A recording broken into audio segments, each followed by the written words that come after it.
बहुत बहुत धन्यवाद विक्रम जी, मालिनी जी और विष्णु जी। पूछने को सवाल बहुत कुछ है, पर कुछ ऑडियंस को भी सवाल आना चाहिए, मुझे उम्मीद है आया होगा।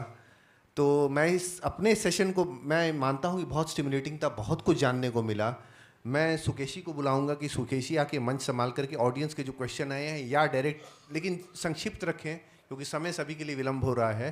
सुकेशी, आपसे है ये जो हमारी जो हिस्टोरिकल रिसर्च जो है विश्वनाथ जी के विषय में, उसके हिसाब से शिवलिंग बहुत बड़ी थी, बहुत ज़्यादा बड़ी शिवलिंग थी, मतलब जो अभी प्राप्त हुई है उससे भी कहीं बड़ी थी। तो ऐसी शिवलिंग अभी भी मिलने का कोई चांस है? देखिए, अभी जो शिवलिंग मिला है ये इस तथाकथित मस्जिद के फर्स्ट फ्लोर पे मिला है। तो अभी इसको चारों तरफ से आर्टिफिशियल वॉल से घेरा हुआ है। अब ये कितने नीचे तक जा रहा है, जब इसकी जांच होगी और वो दीवारें हटेंगी तो पता चलेगा।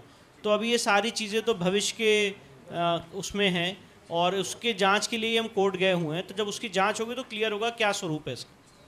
Akeshi Rishabh, research scholar from Department of English, BHU. So I guess the question answer session has already begun, and I'm still receiving many questions, but we are on a time crunch, and I have the questions with me from you, from the audience. And the first question is directed towards the esteemed author, respected Dr. Vikram Sampath. Sir, this question is from Mr. Parth. Could you please stand up in the crowd? Yes.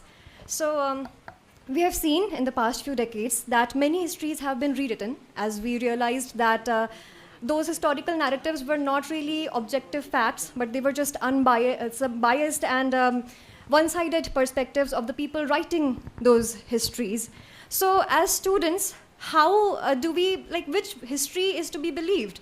If the curriculum keeps changing like this, it puts students in a huge dilemma. So the question is, how objective is your writing of history, and why should we believe that what you have presented in this book are only objective truths? True.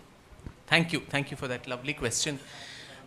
I think curriculum keeps changing आपने बताया, actually curriculum change हुआ नहीं है हमारे यहाँ we have had HRD ministers who have gone and said पिछले 10 सालों में हमने एक शब्द भी नहीं बदला है इतिहास के किताबों में, which is actually a matter of shame and not a matter of pride. तो history does become a battlefield कि ये बैक एंड फोर्थ होता रहता है। अब बीजेपी या कांग्रेस आए उसके हिसाब से राणा प्रताप हल्दी घाटी का युद्ध जीतते हैं या हारते हैं, which is a sad part. It should be on the basis of facts. इतिहास, द शब्द का जो संस्कृत शब्द का अनुवाद अंग्रेजी में होता है इट दस हैपेंड, ये ऐसे हुआ, इसमें आपका इंटरप्रिटेशन, आपका ये सब कुछ होता ही नहीं है। You have to show whatever claims you make, उसके लिए सोर्सेज। इसीलिए वो अननोन मुल्ला और अननोन मैन्युस्क्रिप्ट वो सब नहीं चलेगा, वो सब कहानियाँ हैं, that is fiction, that anybody can make a beautiful novel. पर हिस्ट्री और हिस्टोरिकल रिसर्च अगर करें तो everything you say needs to be justified with sources. तो मेरे सारे किताबें जो हैं, it is almost 50-60 pages are usually of only foot notes and the bibliography. तो आप हर चीज़ को आप खुद परखिए, मेरी कोई भी बात को आप जो का त्यों आप मत लीजिए। You can actually go and verify whatever claims I have made. और a historian has to be, in my sense, a moral eunuch. He or she has no opportunity to take sides. You just have to present things as they are.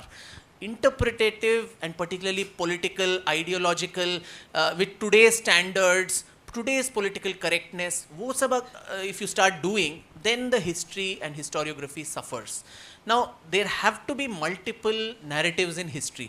हम जब बच्चे थे, we used to learn this poem in English, The Blind Man and the Elephant. तो the elephant in the room here is history. तो 4-5 जो थे अंधे एक कमरे में आते हैं और एक हाथी भी वहाँ पे है, और सारे अंधे लोगों को बोला जाता है कि आप बताओ हाथी कैसे दिखता है। तो सारे लोग, एक उसका सूंड पकड़ता है, एक उसका टस्क जो है वो पकड़ता है, कोई उसका जो टेल है वो पकड़ता है और बोलता है कि हाथी ऐसा है। तो सारे they are all correct in their own way, but they are all wrong also, because the elephant is the sum of the parts of what each of them said. तो हिस्ट्री भी ऐसा ही है यहाँ पे, जहाँ सारे इतिहासकार जो हैं वो अंधे ही हैं। जो सोर्सेज हमें मिलते हैं, जो बायसेस, हमारे इनहेरेंट बायसेस आते ही हैं। Anybody can say I am very independent, this and that, but थोड़े बायसेस तो आएंगे ही। तो और our incapacity, my incapacity to read the original sources in, say, Farsi or Sanskrit, and therefore requiring either a translation or a pandit. So I will present something from my perspective. The beauty and the academic discipline of history, the intellectual vigor of history is such that I may have written the best, researched book and commercially successful book or whatever. कल अगर मयंक जी को कुछ और तथ्य मिल गए, कुछ और दस्तावेज मिल गए, which totally upsets my hypothesis, my book can go to the dustbin and his book will become the new narrative for history. So therefore, more than saying which is correct, which is wrong, there should be space for multiplicity of opinions in history. Because finally आप सोच के देखिए, this has happened thousands of years ago, और sources are compromised. आप 1000 years back जो हुआ है, उसके sources are literary sources, शिलालेख, inscriptions, these may have been destroyed. So at multiple levels there are filters. So by the time जो एक सत्य है, हम तक पहुँचते पहुँचते पहुँचते उसके कितने सारे filters हो जाते हैं कि the amount you get is very little. So a historian needs to be very, very humble and not that I know it all, मुझे सब कुछ मालूम है. You have to see if there is another opposite viewpoint which is based on fact. I will not believe you if you tell me जो memes आते हैं ना WhatsApp पे, what is the source, trust me bro. So trust me bro वाले sources नहीं होने चाहिए. It has to be actual facts.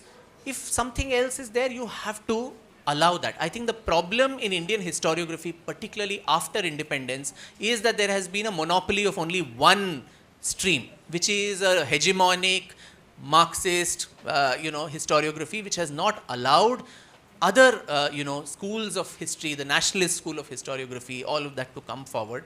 So I think that is the long answer to your short question, that we should allow multiplicity of opinions to actually flourish when it comes to history writing. Thank you very much sir. अगला प्रश्न है श्रद्धेया Malini Awasthi ma'am से. कोई भी मुद्दा जब देश में उठता है, चाहे वो हिंदू मुस्लिम को लेके हो, मंदिर मस्जिद को लेकर हो, या फिर इलेक्शंस को लेकर हो, चाहे कोई किताब लिखी जाए, तो पूरे देश में भिन्न भिन्न मत होते हैं, विभिन्न लोगों के, विभिन्न संप्रदायों के, और इससे कहीं ना कहीं सामाजिक अशांति तो उत्पन्न होना स्वाभाविक है.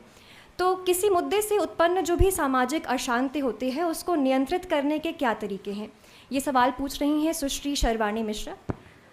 शर्वाणी जी, आप प्लीज़ अपनी जगह पर खड़ी हो सकती हैं. Okay, she is here.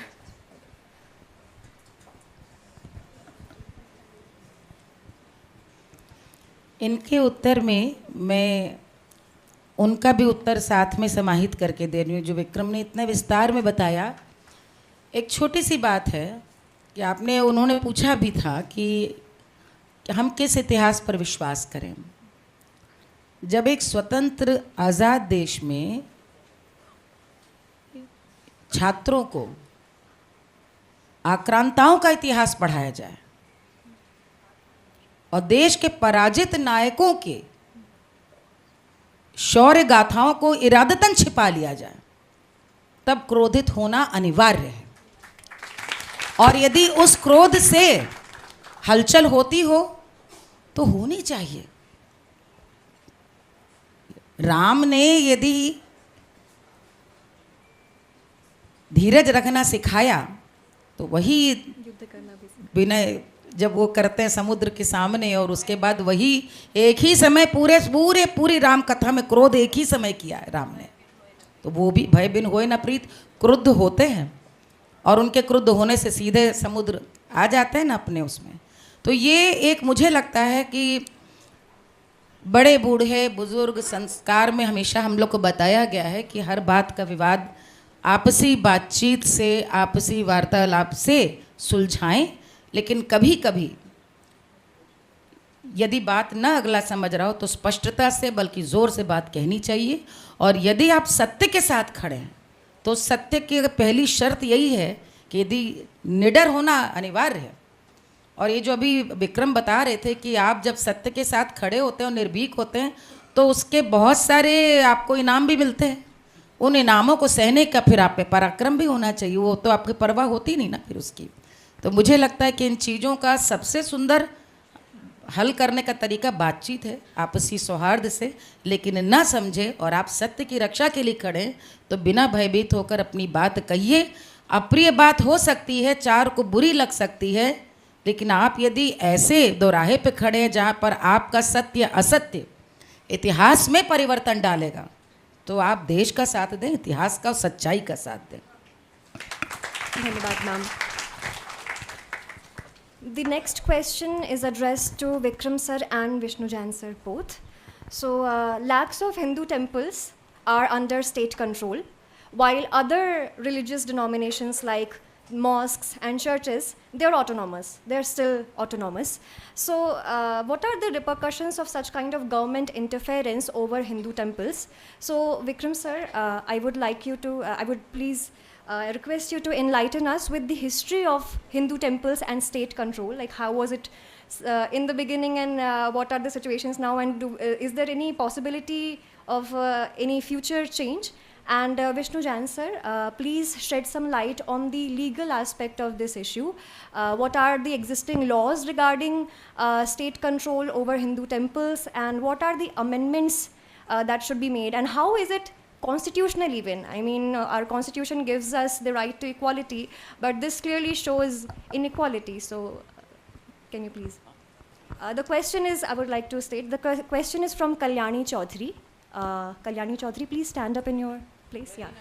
Very nice. I think it's an excellent question, and please sit down. Yeah, I think it's an excellent question, and particularly in a secular country, if we are calling ourselves secular, then the government should really have no business controlling temples, especially when they are not controlling the institutions of other religions. And आज जब देश का मुखिया या देश का प्रधानमंत्री जाके किसी मंदिर के प्राण प्रतिष्ठा में if he participates, then everybody creates so much of fuss saying अपना secularism danger में आ गया, ये तो unconstitutional है. But the same people don't mind the control, the complete control of the Hindu temples by the government, or all the reserves of that temple are diverted sometimes even for secular purposes of building a bridge or widening a road and all of that. And as a Hindu, I cannot be a trustee of a Jamia Masjid trust or a church in Goa or anything. But then non-Hindus can become trustees in, including temples like Tirupati and so on, where you see the repercussions of what's happening there in terms of the demographic changes and so on. So I think particularly post-independence, I mentioned that even in the book about the flashpoint of Somnath मंदिर जहाँ कोई वाद विवाद था ही नहीं. It was a simple case, और गांधी जी खुद चाहते थे कि सोमनाथ का पुनरुत्थान हो, पर he wanted the money to come from public crowd funding, और सरदार वल्लभ भाई पटेल चाहते थे कि वहाँ पे मंदिर आ जाए, और के एम मुंशी जिन्होंने इतना कोशिश किया सोमनाथ का पुनरुत्थान के लिए. But Nehru ji write so many letters that's documented कि देश के राष्ट्रपति तक को वो बोलते हैं कि आप उसके उद्घाटन में मत जाइए, क्योंकि this will spoil the secular credentials of my government both with in India and outside India. So that becomes a template for the people of that time, for the historians of that time, that let us not get into it. So 1942 Vishnuji said, in Allahabad High Court it was struck down. From then to 1991, why did everyone forget Kashi Vishwanath Mandir? Because the political climate of the time was such that these things should not be spoken about. That is why all our pilgrim centers, they, especially in the northern belt, in utter dirt and squalor, जिस तरह से वो पड़े रहते हैं. गया जाइए जहाँ पे विष्णुपाद मंदिर है, या Prayagraj, Ayodhya, Kashi, Mathura, in utter dirt and squalor they languish, and the governments would allow that. आज जो लोग बोलते रहते थे कि let's build a hospital, let's build a school at Ram Janmabhoomi, will the temple give you jobs? Obviously it is giving jobs. आप देखिए जिस तरह से within 2-3 months you have I think 1 crore plus people तीर्थयात्री वहाँ जा रहे हैं, वहाँ रह रहे हैं, तो हॉस्पिटैलिटी इंडस्ट्री को जो बढ़ावा मिलेगा, होटल्स आएंगे, कैब ड्राइवर्स आएंगे, वहाँ एयरपोर्ट बन गया सबसे पहले, कनेक्टिविटी आ गया, लोग अयोध्या आ जा सकते हैं, तो इससे कितने सारे स्किल्स, कितने सारे जॉब्स, ये सब can get generated. So that we need to see. Even आप धार्मिक चीज़ छोड़ दीजिए, even from a spiritual tourism perspective, this is the soft power of India. This is the soft power we can have, where not only Indians but maybe बाहर के देश के लोग भी आ सकते हैं as pilgrims, and the amount of foreign exchequer that it can bring, that is also an important point to note.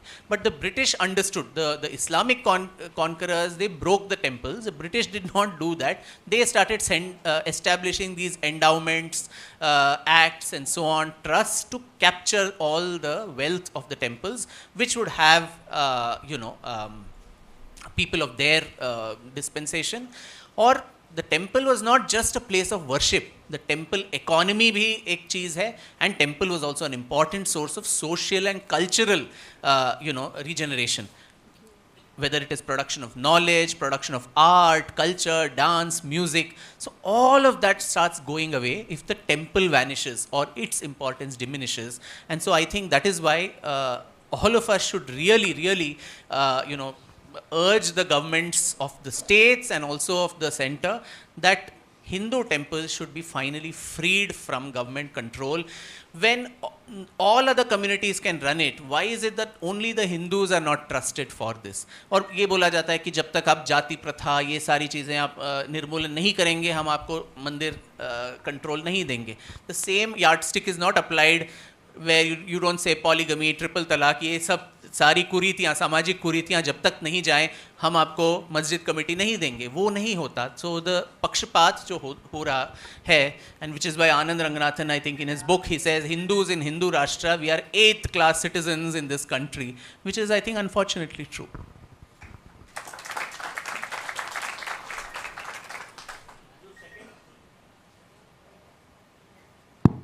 जो second part है आपके क्वेश्चन का, तो मैं बहुत शॉर्ट में बता देता हूँ. इस समय अलग अलग राज्य सरकारों ने एंडोमेंट एक्ट लाके काफ़ी मंदिरों को एक्वायर किया है, और उस एंडोमेंट एक्ट की कॉन्स्टिट्यूशनल वैलिडिटी को हमने सुप्रीम कोर्ट में चैलेंज किया हुआ है. सुप्रीम कोर्ट ने उसमें नोटिस जारी किया है सारी राज्य सरकारों को, केंद्र सरकार को, और मामला सुप्रीम कोर्ट में विचाराधीन है. पर पॉइंट सबसे इम्पॉर्टेंट ये है, जो यक्ष प्रश्न है वो ये है. मैं आपको उदाहरण बताना चाहता हूँ. कर्नाटका में 35,000 मंदिर इस समय ऐसे हैं जो गवर्नमेंट कंट्रोल में हैं.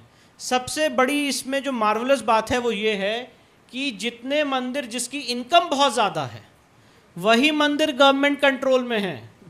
जहाँ पे 1 करोड़ रुपए से कम का डोनेशन आ रहा है वो मंदिर गवर्नमेंट कंट्रोल में नहीं है. तो अब इसमें मैं एक केस कर रहा हूँ, बड़ा इंटरेस्टिंग केस है.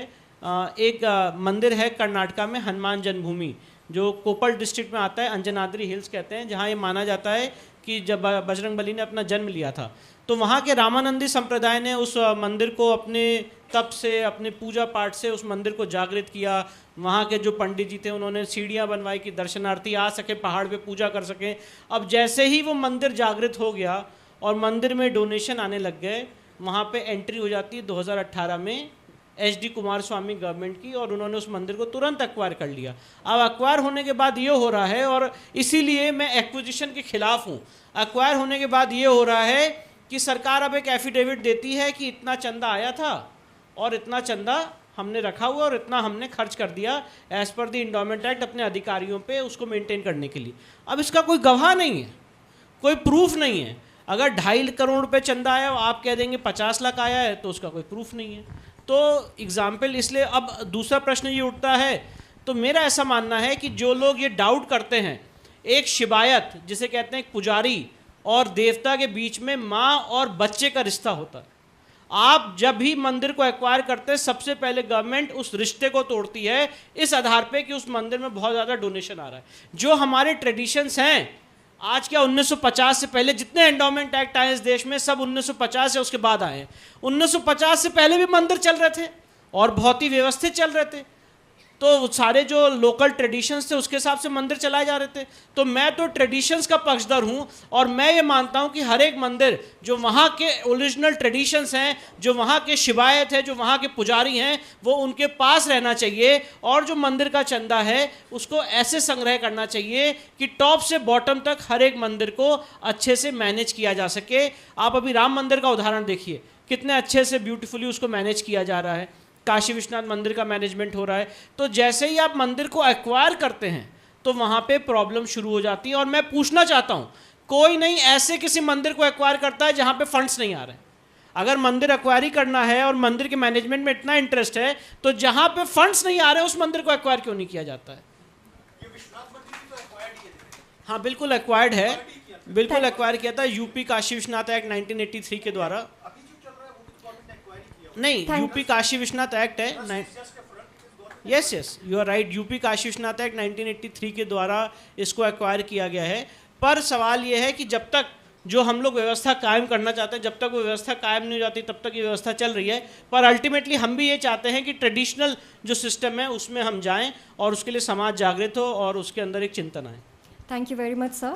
So that was a very thought-provoking discussion and a very एक enlightening सेकेंड Q&A में session. इससे ऐसे ऐसी बातें हो रही हैं कि कहीं ना कहीं किसी न किसी बात का सिरा मिल जा रहा है।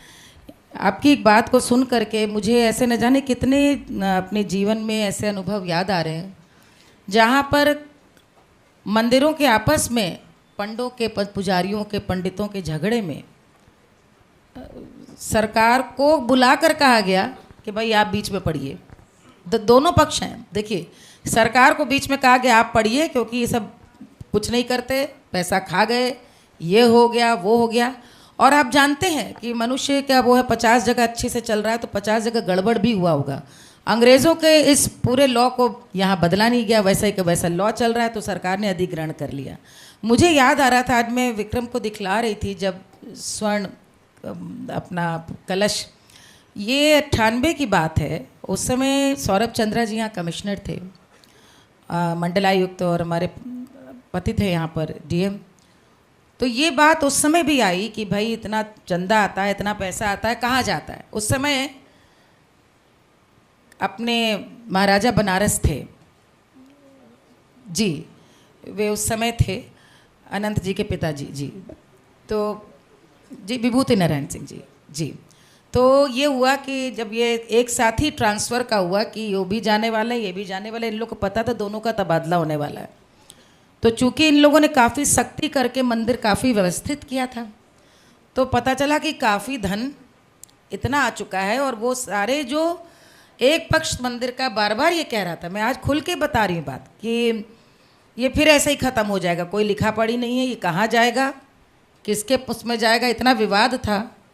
तो जाने के पहले महाराजा की सहमति से कमिश्नर डीएम 10 किलो सोना, मुझे याद है उस समय। तो ये हुआ कि मंदिर का मंदिर कोई तो जो शिखर दूसरा आप देखते हैं वो मंदिर में पूरा सोना, जितना धन आया था उसका 10 किलो, मुझे याद है उस समय सोना पूरा मंदिर में इन लोगों ने रातों रात खुद ही चढ़वाया था अपने सामने कि ये कम से कम बाबा का ही श्रृंगार हो। मंदिर का में जब सोना पहले था, हम लोग सुनते हैं कि इसका क्या करेंगे, किस रूप में इसको डालेंगे, व्यवस्था बनी नहीं थी, 25 साल पुरानी बात है। तो कभी कभी शासन का ये भी एक मैंने खुद देखा अपनी दृष्टि से कि ये वो एक असहाय महसूस करते हैं कि व्यवस्था बिगड़ी हुई है, वो यदि उसमें हस्तक्षेप करते हैं तो कहीं ना कहीं वो एक विलन साबित होते हैं। लेकिन उसी का ये मुझे याद है कि ये मिल करके तीनों ने निर्णय लिया कि हम सोना इसका खरीदते हैं और शिखर को स्वर्ण जटित कर देते हैं कि बाबा का श्रृंगार हो जाए उसी से। Thank you very much, ma'am. So I have tons of questions from the audience, but we have a time crunch, and this was a very enlightening session. So thank you all very much. We can see from the strength of the audience how curious they are and how keenly interested they are in the book, and how also it reflects how deeply revered Vikram sir, Malini Awasthi ma'am, and Vishnu Jain sir are among the youth of the nation. So thank you so much for being here. Thank you, audience. Kashi मंथन युवाओं के लिए ही एक मंच है। युवाओं को एक अच्छा नागरिक बनाने के लिए, देश दुनिया के बारे में जागरूक करने के लिए। तो अगर ऐसी ही परिचर्चाओं में आपकी रुचि है तो आइए और हमारे साथ जुड़िए। आप सभी का स्वागत है। अगर आप हमारे साथ जुड़ना चाहते हैं तो हमसे संपर्क करें। और इसी के साथ मैं सादर आग्रह करूंगी आदरणीय श्रीमती भारती मधोक मैम से कि आप आएँ और धन्यवाद ज्ञापन करें। श्रीमती भारती मधोक मैम। मैं एक छोटी सी चीज़ मैं कहना भूल गया कि आज तो हिंदी किताब का अनावरण हुआ है, साथ ही इस किताब का अन्य भारतीय भाषाओं में भी अनुवाद की प्रक्रिया शुरू हो गई है। मराठी में प्रतीक्षा शिवाची नाम का किताब अभी कुछ ही हफ्तों में आएगा और इसकी अनुवादक डॉक्टर प्राची जंभेकर जी यहाँ बैठी हुई हैं। हाँ, मुझे लिखने तक की का ज्ञान नहीं है, तो मराठे अगर काशी विश्वनाथ के लिए इतना लड़े थे तो मराठी में तो आना अनिवार्य है। साथ ही दक्षिण भारत की भाषाएं कन्नड़ और तमिल, तेलुगु और होपफुली मलयालम में भी, केरल में बहुत ज़रूरत है कि स्वाति तिरुनाल का गाना फिर से वहाँ बजे, ना कि कुछ और। तो इसलिए इन सारी भाषाओं में भी इस किताब का अनुवाद हमारे, और प्रवीण तिवारी जी हैं जो बहुत ही he stays in the background here, but he is the publisher, Blue One Ink, who is doing yeoman service to ensure that all these books come out into the public realm. तो उनके लिए भी बहुत बहुत धन्यवाद मैं अर्पण करना चाहता हूँ। Thank you Vikram ji, thank you Vishnu ji, Malini ji, and सबसे ज़्यादा आपने जो लेके गए इसको आगे, धन्यवाद काशी मंथन की तरफ से। Kashi is older than history, older than tradition, and older than culture, and older than everything put together. Today, when I was listening to all of you, it made me believe that yes, Kashi has a long, long tradition, and from this मंच, from this stage, मैं आह्वान करना चाहती हूँ youth को, काशी के youth को, कितने लोग लड़े हमारी काशी के लिए। कईयों की ये जन्मभूमि है और कईयों की मेरी तरह कर्मभूमि है। तो आज जो भी हमने सुना और जो भी उससे हमने लेसन लिया कि हमको कुछ ना कुछ अपनी काशी के लिए करना है, और ख़ासकर जब आज वो महंत जी आए और बता रहे थे कि 2 लाख लोग एवरी डे विज़िट कर रहे हैं हमारा सिटी, दर्शन करने आ रहे हैं, तो हमारे काशी के यूथ का क्या फ़र्ज़ है, इस यज्ञ में हम क्या अपनी आहुति दे रहे हैं। इतना सुंदर डिस्कोर्स के बाद, इतनी सब चीज़ें जानने के बाद, अगर ये हमें उत्साहित करती है कि जो भी काशी में आए वो एक अच्छी याद लेके जाए, और हम गर्व करें कि देश विदेश में हर जगह हमारी काशी की गूंज है और काशी के लोगों की गूंज है। मैं धन्यवाद करना चाहती हूँ प्रभा फाउंडेशन का भी, प्रभा खैतान फाउंडेशन का भी, जिन्होंने एहसास वुमेन की जिम्मेवारी मुझे बनारस में दी है। और मैं चाहूँगी कि इसी तरह जैसे आज इतने श्रोतागण आए और इतनी रुचि से आप लोग ने सब सुना, आई नो बहुत सारे सवाल भी हैं, अगर इस तरह के कार्यक्रम होते रहेंगे और मुझे अपॉर्चुनिटी मिलती रहेगी इसको आगे ले जाने के लिए, तो मैं अपने आप को बहुत सौभाग्यपूर्ण समझूंगी। आप सब आए, आपने सब अपना समय दिया, धन्यवाद। एंड आप सब लोग को जो हमारी काशी के लिए इतना लड़ रहे हैं, आप सबको बहुत बहुत साधुवाद। हाँ, एक चीज़ बहुत इम्पॉर्टेंट मैं भूल गई इस प्रोग्राम के लिए, जो Shri cement limited company Malvi ji मूल्य अनुशीलन केंद्र BHU टीम ने जो भी हमको यहाँ दिया, अपॉर्चुनिटी दी ये प्रोग्राम करने की, बहुत बहुत धन्यवाद।